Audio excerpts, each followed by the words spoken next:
Assalamualaikum warahmatullahi wabarakatuh. Selamat siang semuanya. Gimana nih kabarnya hari ini?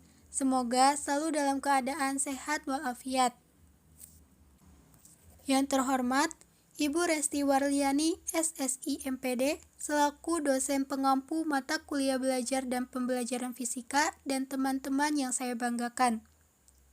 Pertama-tama, marilah kita panjatkan puji syukur kehadirat Allah Subhanahu wa Ta'ala karena telah memberikan rahmat kesehatan dan keselamatan sehingga kita bisa melaksanakan pembelajaran hari ini. Adapun topik yang akan kami bahas yaitu mengenai teori-teori belajar dan filosofi pembelajaran. Perkenalkan, saya Andini Febia Alfiansa yang akan bertugas sebagai moderator dan juga penyampai materi pada hari ini.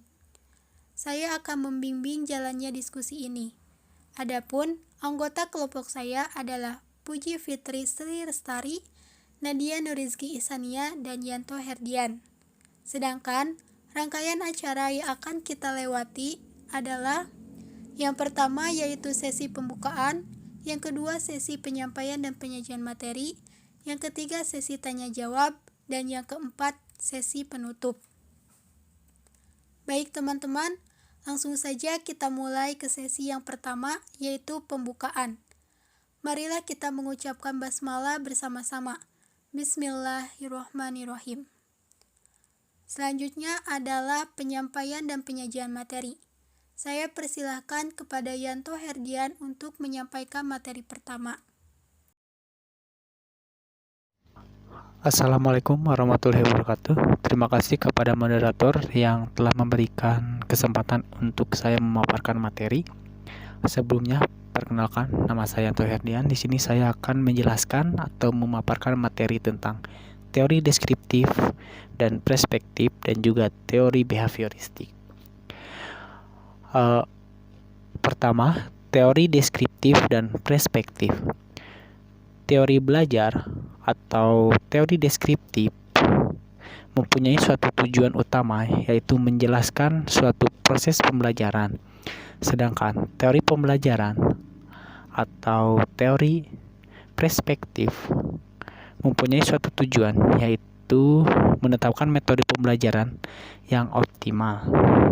Adapun teori pembelajaran perspektif dimaksudkan untuk mencapai tujuan, sedangkan teori pembelajaran deskriptif dimaksudkan untuk memberikan sebuah hasil. Ada beberapa pendapat teori belajar deskriptif dan perspektif menurut para ahli. 1.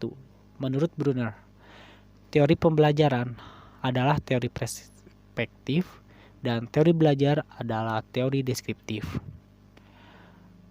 Perspektif karena tujuan utama teori pembelajaran adalah menetapkan metode pembelajaran yang optimal.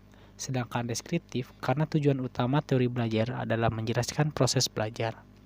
Selanjutnya, 2. Menurut Reigelut, teori perspektif adalah goal-oriented, sedangkan teori deskriptif adalah goal-free. Maksudnya adalah bahwa teori pembelajaran perspektif dimaksudkan untuk mencapai sebuah tujuan, sedangkan teori pembelajaran deskriptif dimaksudkan untuk memberikan sebuah hasil.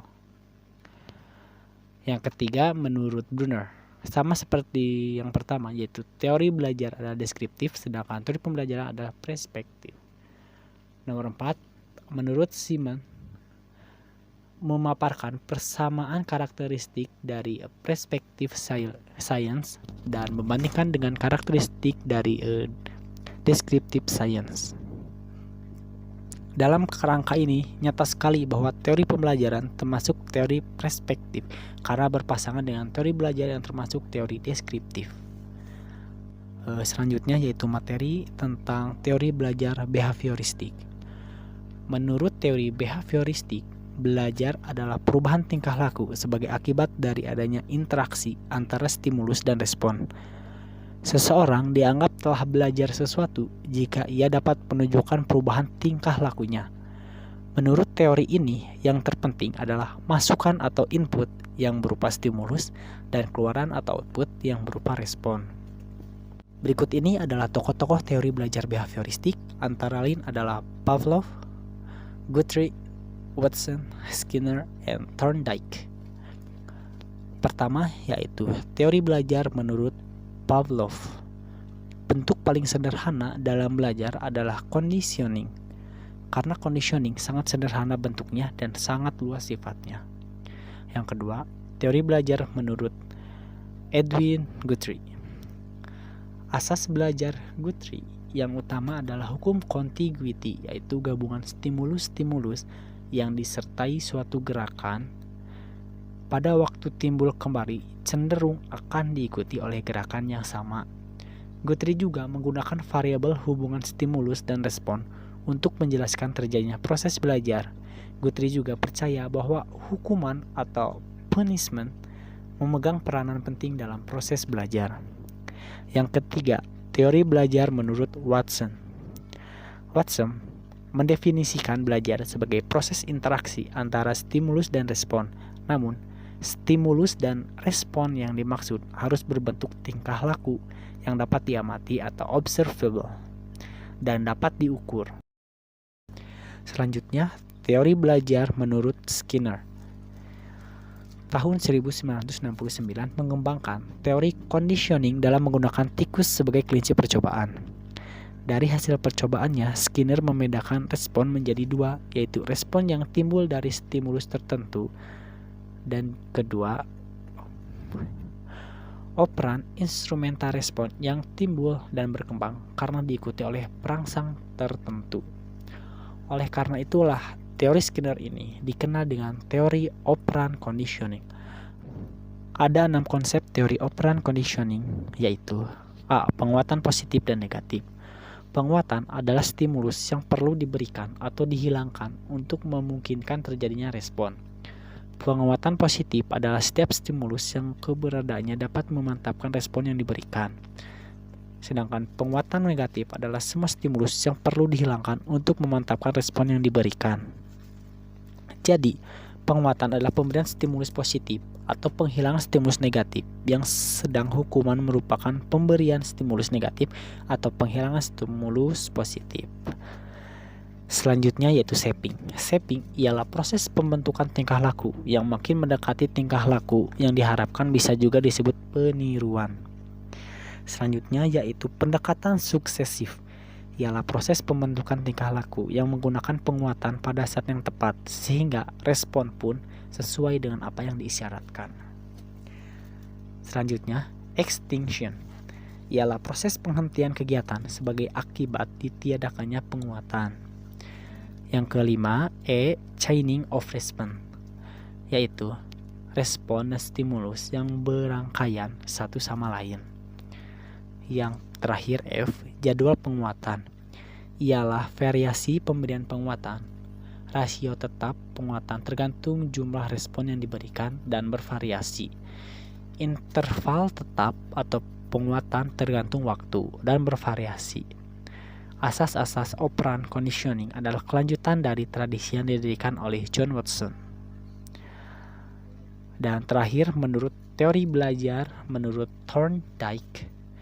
Menurut Thorndike, belajar dapat dilakukan dengan mencoba-coba atau trial and error. Mencoba-coba ini dilakukan manakala seseorang tidak tahu bagaimana harus memberikan respon atas sesuatu. Karakteristik belajar secara trial and error adalah sebagai berikut. A. Adanya motif pada diri seseorang yang mendorong untuk melakukan sesuatu.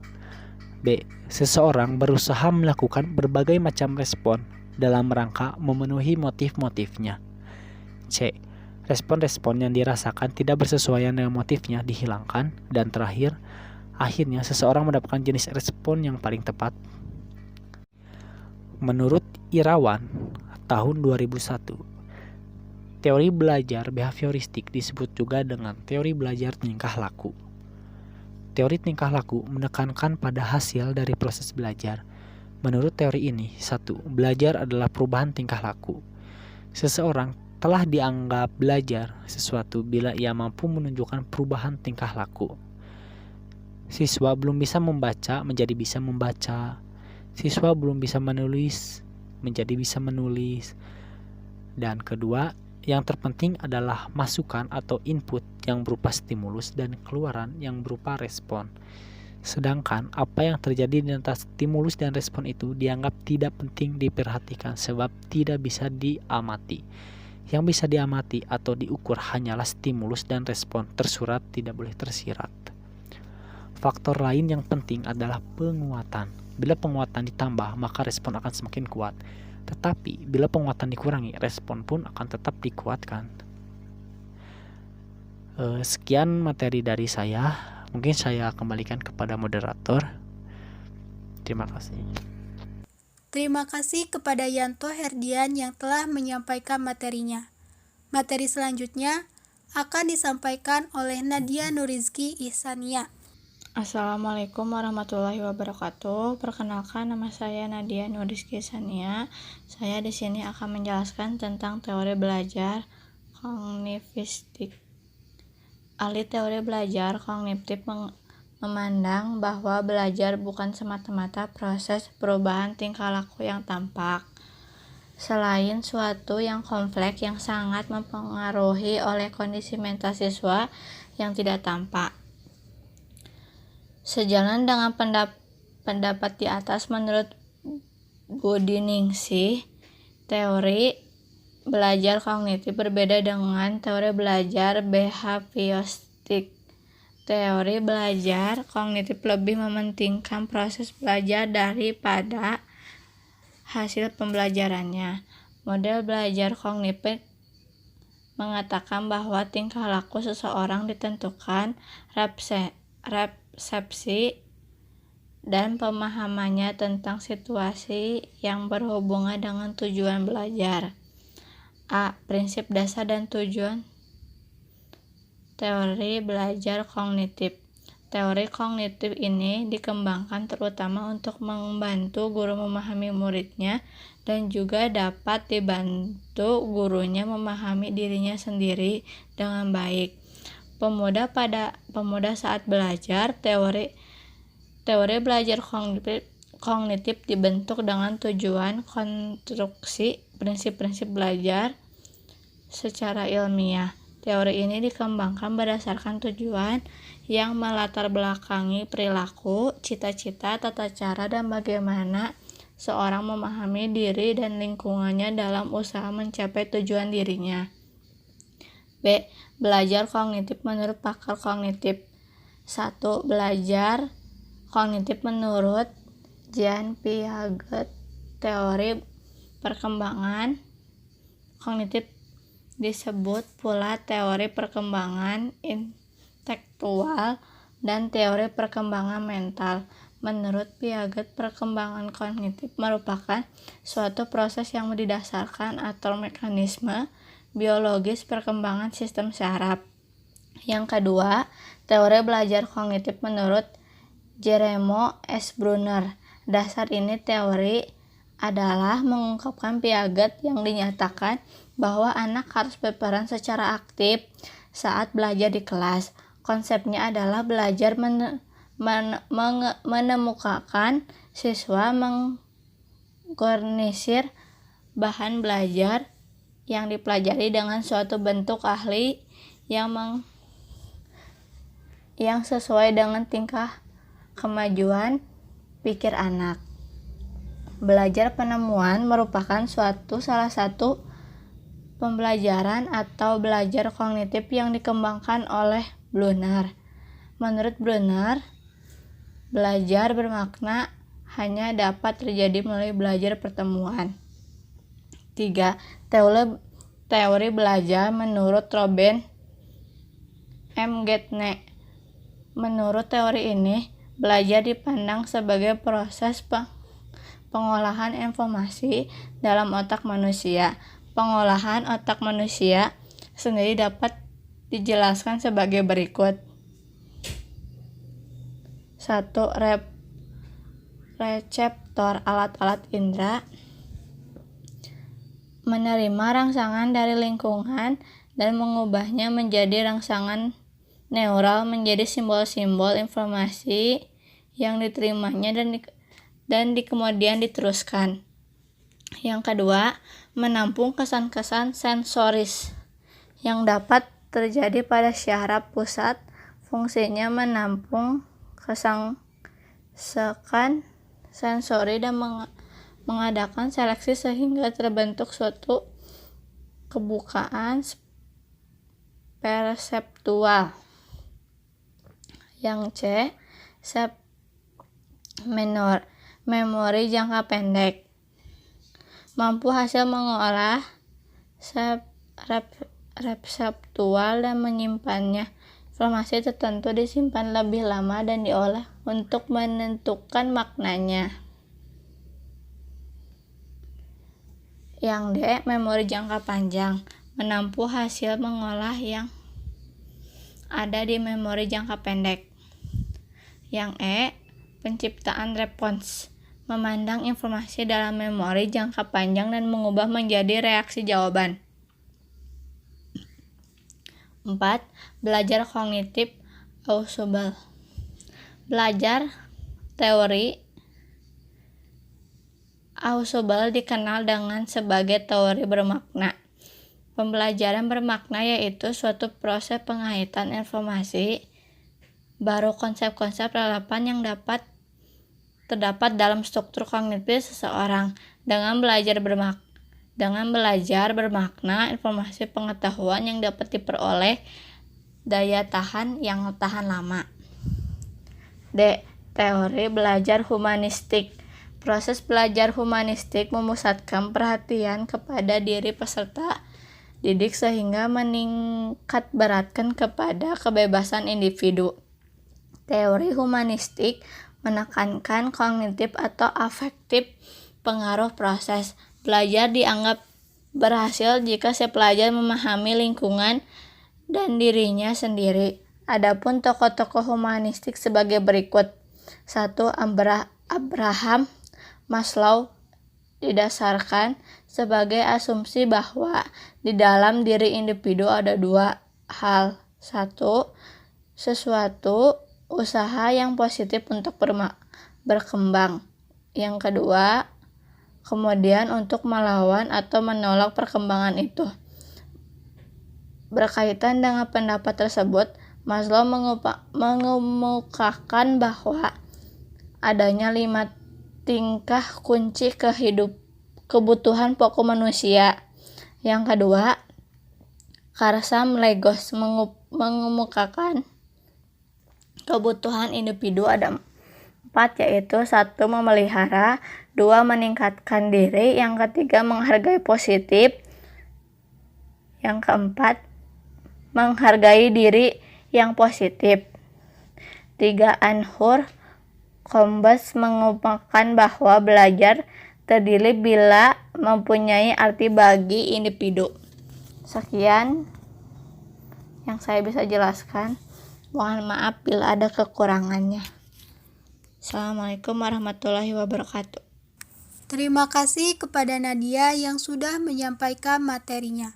Materi selanjutnya akan disampaikan oleh Fuji Fitri Sri Lestari. Baik, terima kasih kepada moderator yang telah memberikan saya waktunya untuk menjelaskan materi tentang teori belajar konstruktivistik dan pengertian filsafat. Untuk yang pertama yaitu mengenai teori belajar konstruktivistik. Menurut von Gerstlabet, konstruktivisme merupakan salah satu filsafat pengetahuan yang menekankan bahwa pengetahuan kita adalah konstruksi atau bentukan kita sendiri. Tujuan dari teori belajar ini adalah untuk menumbuhkan motivasi peserta didik, mengembangkan motivasi dan kemampuan menjadi pemikir yang mandiri atau yang tidak harus distimulus terus. Adapun tokoh-tokoh teori belajar konstruktivisme sebagai berikut. Yang pertama, Jean Piaget. Jean Piaget menyebutkan bahwa penekanan teori konstruktivisme pada proses adalah untuk menemukan teori atau pengetahuan yang dibangun dari realitas di kenyataan.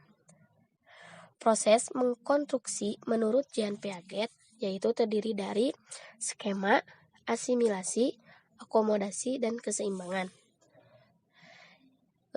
Yang dimaksud dengan skema adalah sekumpulan konsep yang digunakan ketika berinteraksi dengan lingkungan, proses membangun pemikiran-pemikiran. Sedangkan asimilasi adalah proses kognitif di mana seseorang mengintegrasikan persepsi, konsep, ataupun pengalaman baru ke dalam skema atau pola yang sudah ada dalam pikirannya, atau dapat dikatakan pula menghubungkan antara pengetahuan lama dengan pengetahuan baru. Sedangkan akomodasi terjadi untuk membentuk skema baru yang cocok dengan rangsangan yang baru atau memodifikasi skema yang telah ada sehingga cocok dengan rangsangan itu. Dan yang selanjutnya yaitu keseimbangan. Keseimbangan terdiri dari ekuilibrasi dan diskuilibrasi. Ekuilibrasi adalah keseimbangan antara asimilasi dan akomodasi, sedangkan diskuilibrasi adalah keadaan di mana tidak seimbangnya antara proses asimilasi dan akomodasi. Teori Piaget ini terdiri dari pengurutan, klasifikasi, decentering, reversibility, dan penghilangan sifat egosentrisme. Tokoh yang kedua yaitu Vygotsky. Peserta didik dalam mengkonstruksi suatu konsep perlu memperhatikan suatu lingkungan sosial. Dua konsep penting menurut Vygotsky. Yang pertama, zone of proximal development adalah jarak antara level perkembangan aktual yang ditentukan melalui pemecahan masalah secara mandiri dan level potensi perkembangan yang ditentukan melalui pemecahan masalah dengan bantuan orang dewasa atau kerjasama dengan kerjasama dengan teman sebaya yang lebih mampu. Yang kedua, scaffolding. Individu diberi bantuan secara bertahap dengan pengetahuan awalnya, kemudian diberi dorongan, motivasi, dan evaluasi, beserta penguraian masalah agar peserta didik lebih bertanggung jawab lagi. Materi selanjutnya yaitu mengenai pengertian filsafat. Sikun pribadi dalam Syamsu Yusuf dan Juntika Nur Hisan 2011 mengartikan filsafat sebagai suatu usaha manusia untuk memperoleh pandangan atau konsepsi tentang segala yang ada, apa makna hidup manusia di alam semesta ini. Mempelajari filsafat tidak hanya sebatas memikirkan sesuatu sebagai perwujudan dari hasrat atau keinginan untuk mengetahui sesuatu, melainkan memang filsafat mempunyai fungsi dalam kehidupan manusia, yaitu setiap manusia harus mengambil keputusan atau tindakan. Yang kedua, keputusan diambil adalah keputusan diri sendiri. Yang ketiga, dengan berfilsafat dapat mengurangi salah paham dan konflik. Dan yang terakhir, untuk menghadapi kesimpangsiuran dunia yang selalu berubah.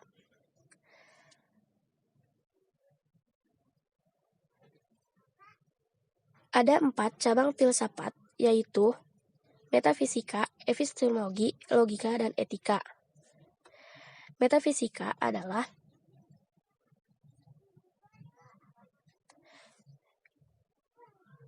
subcabang metafisika adalah filsafat yang meninjau tentang hakikat segala sesuatu yang terdapat di alam.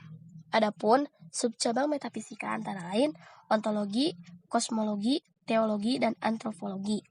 Ontologi adalah cabang filsafat atau metafisika umum yang mempelajari atau membahas tentang hakikat adanya segala sesuatu yang ada secara komprehensif. Yang kedua, kosmologi adalah cabang filsafat bagian metafisika khusus yang mempelajari atau membahas tentang hakikat alam termasuk segala isinya kecuali manusia. Yang ketiga, teologi.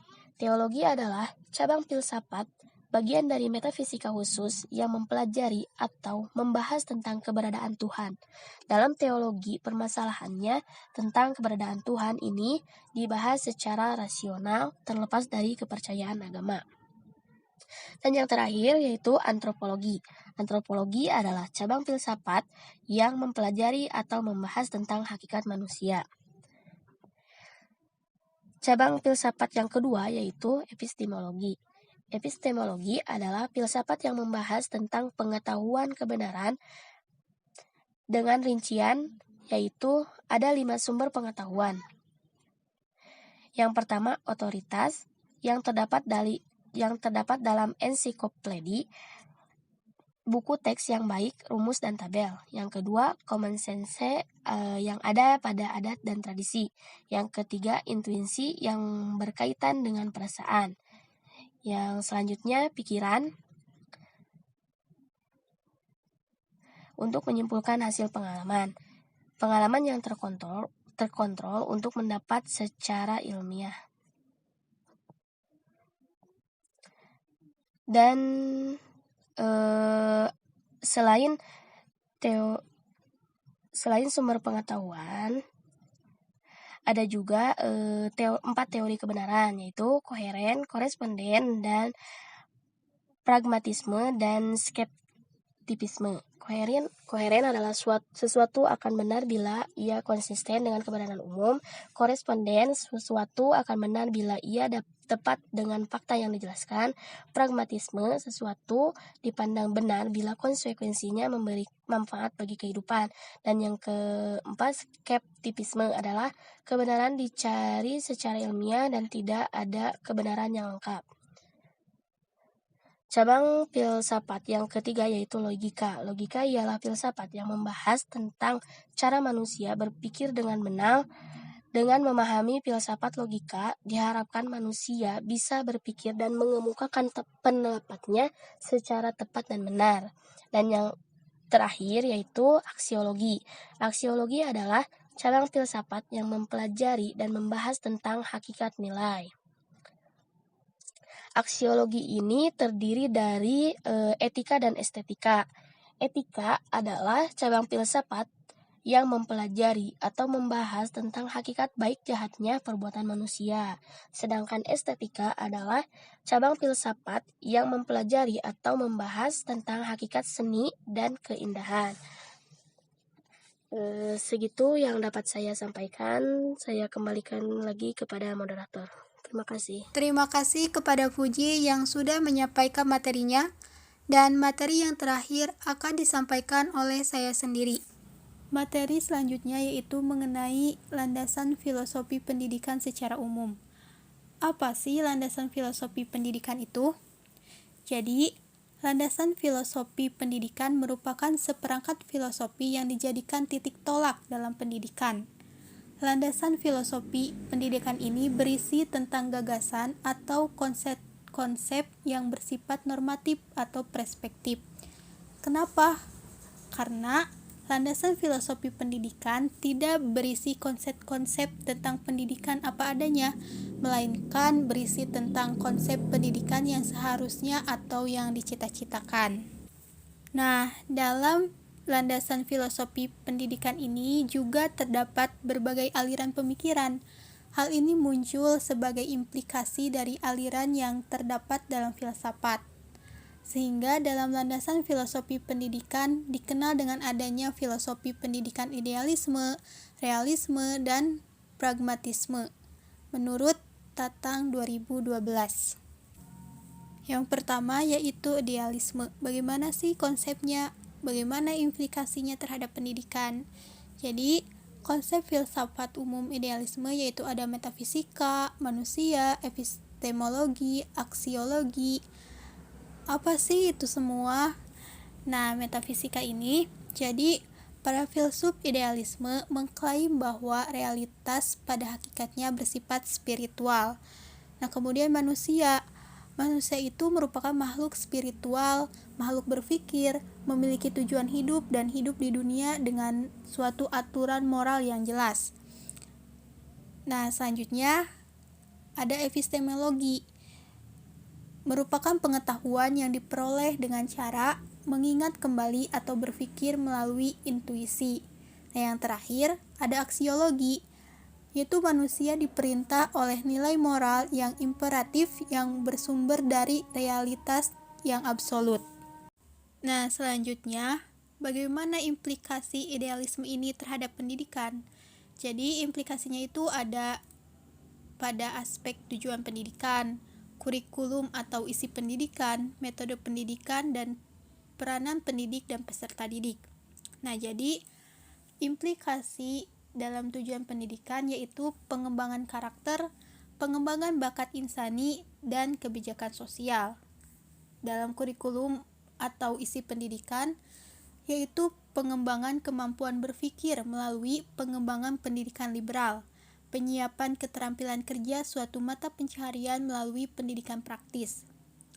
Pada metode pendidikan, metode yang diutamakan adalah metode dialektik. Namun, tiap metode yang mendorong belajar dapat diterima dan cenderung mengabaikan dasar-dasar filosofis untuk belajar. Yang terakhir yaitu peranan pendidik dan peserta didik.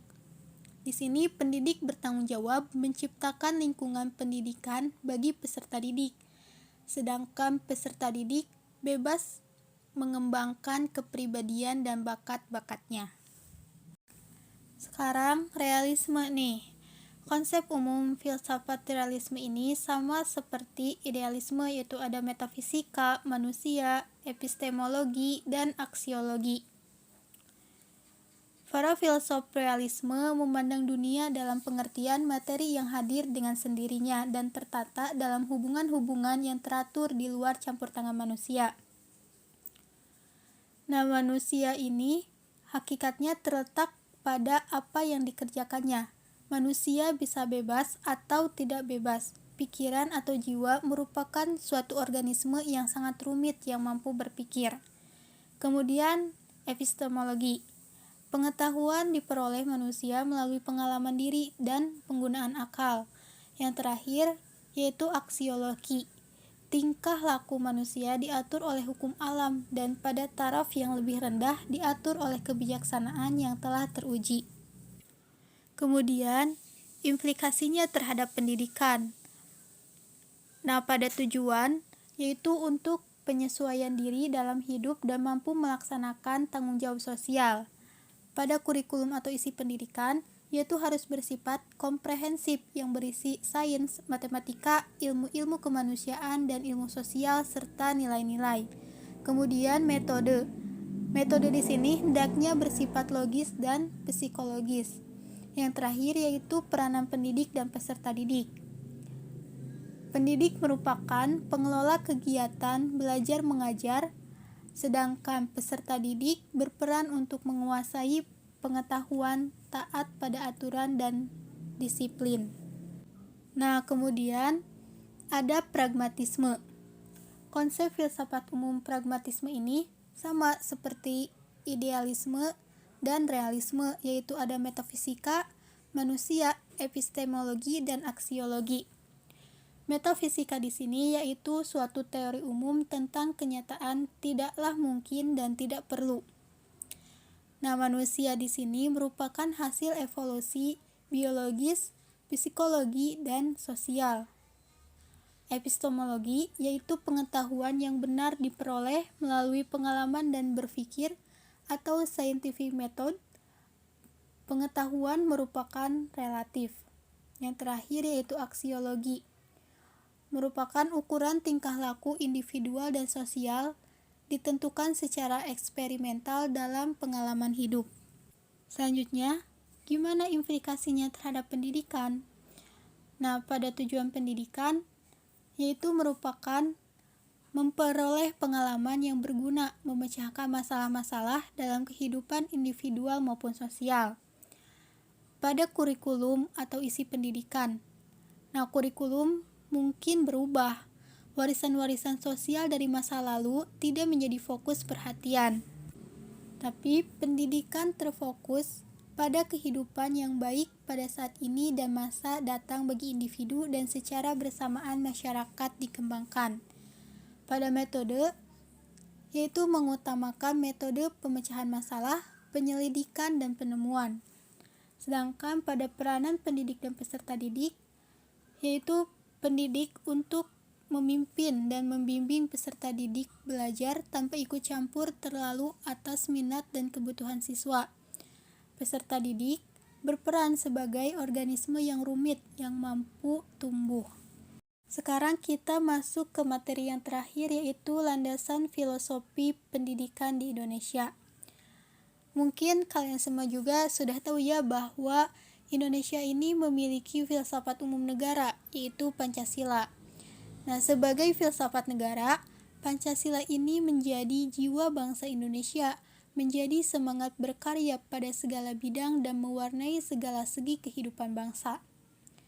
Karena Pancasila ini merupakan dasar negara Indonesia atau filsafat umum negara, maka implikasinya yaitu sebagai dasar pendidikan nasional. Sejalan dengan Pasal 2 Undang-Undang Republik Indonesia Nomor 20 Tahun 2003 tentang Sistem Pendidikan Nasional, yaitu pendidikan nasional adalah pendidikan yang berdasarkan Pancasila dan Undang-Undang Dasar Negara Republik Indonesia tahun 1945. Maka sehubungan dengan hal ini artinya kita perlu mengkaji nilai-nilai Pancasila untuk dijadikan titik tolak dalam rangka praktek pendidikan maupun studi pendidikan lebih lanjut. Selanjutnya yaitu konsep filsafat umum. Yang pertama ada metafisika. Nah, di sini manusia merupakan makhluk ciptaan Tuhan yang Maha Esa. Terdapat alam fana dan alam akhirat yang abadi, di mana manusia akan dimintai pertanggungjawaban dan menerima imbalan atas pelaksanaan tugas hidupnya dari Tuhan yang Maha Esa. Di alam fana ini, realitas tidak bersifat given dan final, melainkan mewujud, sebagaimana kita manusia dan semua anggota alam semesta berpartisipasi mewujudkannya. Yang kedua yaitu ada hakikat manusia. Hakikat manusia yaitu sebagai makhluk Tuhan yang Maha Esa, manusia merupakan kesatuan badani, rohani, eksistensi dan kehidupannya multidimensi, tetapi ia merupakan kesatuan utuh yang integral. Yang ketiga yaitu ada epistemologi. Di sini Pancasila juga memandang manusia sesuai asas nasionalisme, internasionalisme, demokrasi, dan keadilan sosial. Di sini, pengetahuan diperoleh melalui keimanan atau kepercayaan, berpikir, pengalaman empiris, penghayatan, dan intuisi. Kebenaran pengetahuan ada yang bersifat mutlak dan ada juga yang bersifat relatif. Dan yang keempat yaitu aksiologi. Nah, sumber pertama segala nilai pada hakikatnya adalah Tuhan yang Maha Esa. Kenapa? Karena manusia merupakan makhluk Tuhan, pribadi individual dan sekaligus insan sosial. Maka hakikat nilai diturunkan dari Tuhan yang Maha Esa, masyarakat dan individu. Selanjutnya, bagaimana implikasi dalam pendidikannya? Nah, yang pertama yaitu tujuan pendidikan. Tujuan pendidikan ini untuk berkembangnya potensi peserta didik agar menjadi manusia yang beriman dan bertakwa kepada Tuhan yang Maha Esa, berakhlak mulia, berilmu, cakap, kreatif, mandiri, dan menjadi warga negara yang demokratis serta bertanggung jawab. Kemudian yaitu kurikulum. Nah, kurikulum ini harus memperhatikan yang pertama yaitu peningkatan iman dan takwa, yang kedua peningkatan akhlak mulia, yang ketiga, peningkatan potensi, kecerdasan, dan minat peserta didik. Keempat, yaitu keragaman potensi daerah dan lingkungan. Yang kelima, yaitu tuntutan perkembangan daerah dan nasional. Yang keenam, tuntutan dunia kerja. Yang ketujuh, perkembangan ilmu pengetahuan, teknologi, dan seni. Yang kedelapan, yaitu agama. Yang kesembilan, dinamika perkembangan global, dan yang ke-10 yaitu persatuan nasional dan nilai-nilai kebangsaan. Kemudian implikasi pada metode. Di sini praktik pendidikan hendaknya diselenggarakan dengan menggunakan multimetode dengan tetap mengutamakan prinsip cara belajar siswa aktif. Kemudian ada peranan pendidik dan peserta didik. Peranan pendidik dan peserta didik ini tersurat dan tersirat dalam semboyan Ing Ngarso Sung Tulodo, Ing Madya Mangun Karso, dan Tut Wuri Handayani. Kemudian yang terakhir yaitu orientasi pendidikan. Orientasi pendidikan ini meliputi fungsi konservasi dan kreasi. Sekian penyampaian materi dari kelompok kami. Jadi dapat disimpulkan bahwa teori-teori pembelajaran ini terbagi menjadi 5 teori. Yang pertama, teori deskriptif dan perspektif. Yang kedua, teori belajar behavioristik. Yang ketiga, teori belajar kognitivistik. Yang keempat, teori belajar humanistik. Dan yang kelima, teori belajar konstruktivistik. Jadi, tujuan utama teori deskriptif yaitu menjelaskan proses belajar, sedangkan teori pembelajaran perspektif tujuan utamanya menetapkan metode pembelajaran yang optimal. Selanjutnya yaitu menurut teori behavioristik, belajar adalah perubahan tingkah laku sebagai akibat dari adanya interaksi antara stimulus dan respon. Lalu yang ketiga yaitu teori belajar kognitif yang lebih mementingkan proses belajar daripada hasil belajarnya. Model belajar kognitif ini mengatakan bahwa tingkah laku seseorang ditentukan persepsi dan pemahamannya tentang situasi yang berhubungan dengan tujuan belajar. Proses belajar humanistik memutuskan perhatian kepada diri siswa sehingga menitikberatkan kepada kebebasan individu. Dan yang terakhir yaitu teori konstruktivistik dengan tujuan belajar adalah untuk menumbuhkan motivasi peserta didik, mengembangkan motivasi dan kemampuan menjadi pemikir yang mandiri. Selanjutnya, landasan filosofi pendidikan di Indonesia termuat dalam pasal 2 Undang-Undang Nomor 20 Tahun 2003 tentang Sistem Pendidikan Nasional, yang artinya kita perlu mengkaji nilai-nilai Pancasila untuk dijadikan titik tolak dalam rangka praktik pendidikan maupun studi pendidikan lebih lanjut. Demikian presentasi dari kelompok kami. Mari kita ucapkan Alhamdulillah. Saya sebagai moderator mohon maaf atas kekurangannya dan terima kasih untuk perhatiannya. Wassalamualaikum warahmatullahi wabarakatuh.